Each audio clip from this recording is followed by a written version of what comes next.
I'm just going to leave the steering wheel on. I prefer my oval wheel, but we'll roll with this. Alright, so let's see the transition. Okay, we're on two times default settings right here. This place is rough, too. I forgot about how rough it is. Holy cow. This thing really loaded up when I got into the corner. This is awesome. Squatted down on the right rear right there, coming up out of the banking, levels me back out. Drop into the banking. Whoa! That is so cool.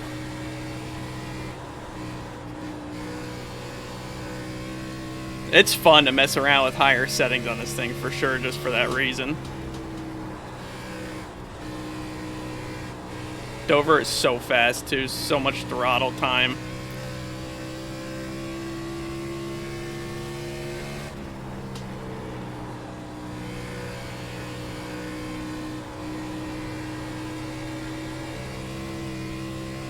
The bumps feel awesome too.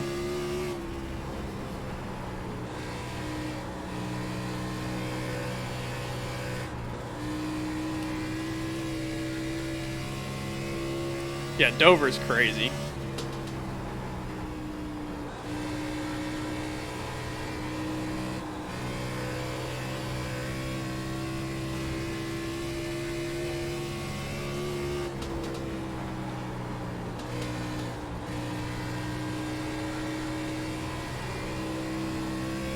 This is so fun. It's crazy the travel you get when you drop into the corner, because in real life, racing at Dover, this is one of my favorite tracks, you drop 3 stories down into the bottom of the corner when you enter, and it feels like you're on a roller coaster for a second and you're weightless for a split second over that hump until the car lands and it just slams down and you have all this load on you. And obviously no simulator can replicate G-force without you actually traveling at those speeds and withstanding those forces. So all those fancy simulators you see with those big hydraulic actuators and all this movement, that's because they're trying to compensate for the lack of G-force and trick the user into thinking there is some, and it's impossible. It's impossible to do that without actually having G-force and that load. So that's what's nice about D-Box, is that it's actually subtle cues, the ones that really matter, the ones that give you more feel and more immersion behind the wheel so that you could really understand how the car is reacting to the track surface and your inputs. And it just allows you to go faster because you can feel more. All that G-force stuff is gone. So when I drop into the corner like this, I still do get the travel of the car. There's not the G-forces, but you have the car's travel. Comes up, lifts me up right here. Now I'm level going on a straightaway. I feel the bumps. Go into the corner, drop in, and it slams down.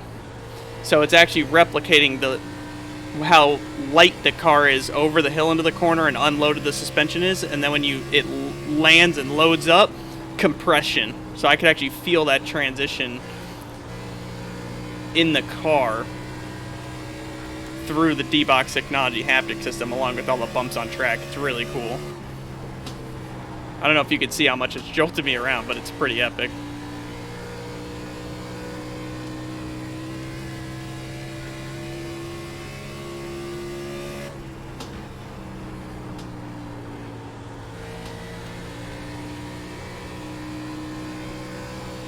Let's try to hit a hot pit road right here.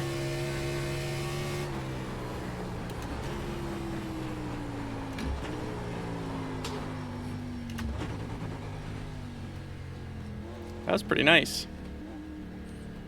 Stop in the box, jolts me forward, back. Nice. And that's Dover for you with D-Box technology. Let's try a different track. See, this is what I'm talking about. See that? So hang on. I'm going to give you a better angle of what I was talking about before. Drop my Logitech G keyboard on my lap. Get a better angle of this Logitech G Chevrolet Camaro for you. We're going to go.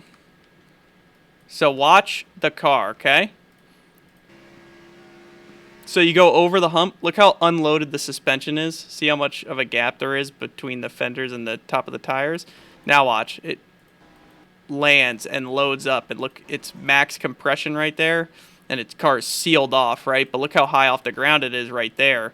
as you drop into that banking. So you're coming down the straightaway level, you drive over that hump, it unloads for a second because the track drops off below you, and then bam, and it actually does a little bounce kind of right there. See that? So watch it go boom, boom, boom, and then it settles down. So I'm actually feeling that. If you went back and watched me, you'd see me like this into the corner as it lands. So it's really cool you have that feel.